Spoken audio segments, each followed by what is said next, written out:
Hello guys, nandito na naman ako. Siyempre, good morning muna rito at good evening dyan. At ito, pag-usapan lang natin, no? Guys. Naku po, ang sabi ng ating puting kabayo, si Senator Trillanes daw ay sigurado na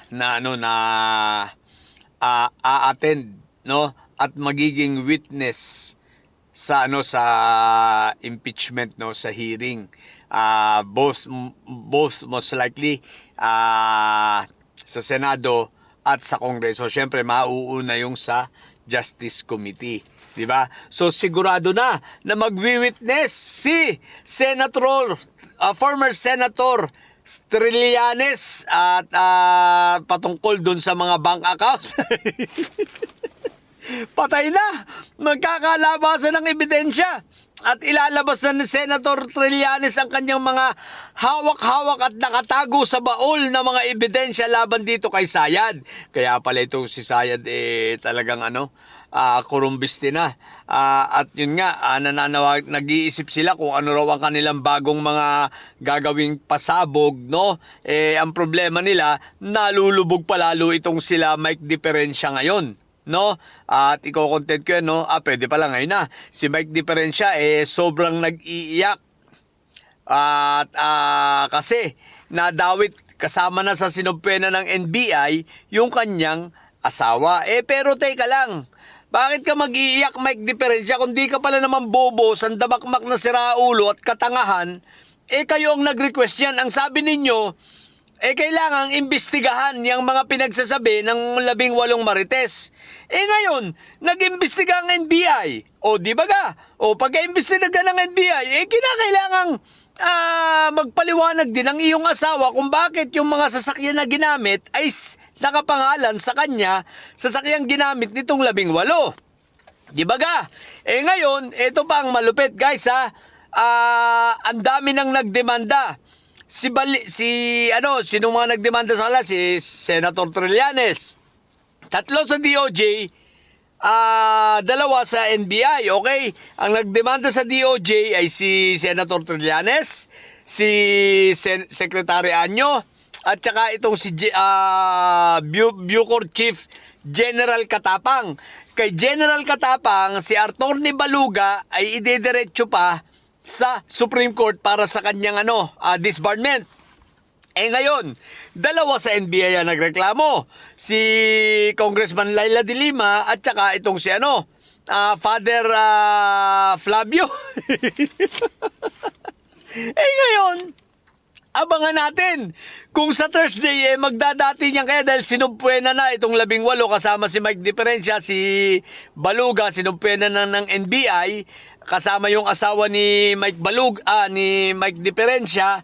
So ang inaabangan natin rito kung sisipot kaya yung buong 18 para sa sa subpenang ito na sila, ang sabi ni ang sabi sa ng balita ni NBI Matibag, pagagawin nila ng kanya-kanyang affidavit. Pasusumbitin ng sarili-sariling affidavit ay nakapuro di. Si Atty. Baluga, bobo yun. So, paano nila ngayon maia-align yung mga kwento? Tapos may ibabangga doon sa unang affidavit na hindi na nila pwedeng bawiin. Ay nakapuro di. Ang sakit ng ulo ngayon ng mga ito, no? Puro kasinungalingan di ba? Tapos may i-content din ako itong kasinungalingan na nahuli na naman sa bunganga itong si Mike Diferencia. Pero bago yun, yun muna ang iniiyak ni Mike Diferencia. Talagang pati yung asawa niya nadamay doon. Kung di ka pala naman bobo, kasalanan mo dinamay mo yung asawa mo nang para lang sa posisyon, kapangyarihan at pera. Diba? Ang kawaawa ay itong 18 marites. Anyway, maliwanag din itong 18 marites. Hindi lang pala 6 ang may kaso ron at yung iba ay naka-bail. Ayon mismo kay NBI Director Matibag, so nasa 10 yata yung may kaso pala at yung iba ron ay naka-bail. Di ba? On bail lang pala. At ito ba ang malupit, no? Hindi lahat doon ay naging aid ni Saldinyo. Okay, sablay. ang iba ron, malamang-lamang, ang sabi nga ng ating puting kabayo, no? Bagamat hindi pinangalanan ni Matibag, pero si mismo nga ating puting kabayo, sinasabi, 10 rin doon. 10 sa mga nandun ay bodyguard nitong si Inday Sayad. Tama yung sinasabi ng mga netizen. The Hawi Boys. 10 doon ay Hawi Boys, member ng Hawi Boys at member ng Hawi Boys ni Inday Sayad o member ng Sayad Armies. O, maliwanag. So, masalimuot itong pinasok nila. Ang problema, hindi nila yan alam dyan kung paano nila lalabasan yan. Paano sila lalabas dyan? What the heck? Ito pa, meron pa. Kaya lang mamaya ko na uli content. Ito naman kay Tube. Yung Tube, yung isang nagpapanggap na Mariso at saka itong si Saldinho. Okay, pero yun lang muna. So, paano kaya ito lalabasan itong paano kaya nito malulusutan itong ano pangalan ito? Si Mike Depression, tsaka kawawa yung 18 Marites. O di ba nga, pinagpalit ninyo sa halagang 2.5 million, pinagpalit ninyo ang lifetime ninyong karangalan, lifetime ninyong pagkasira, tigit sa lahat.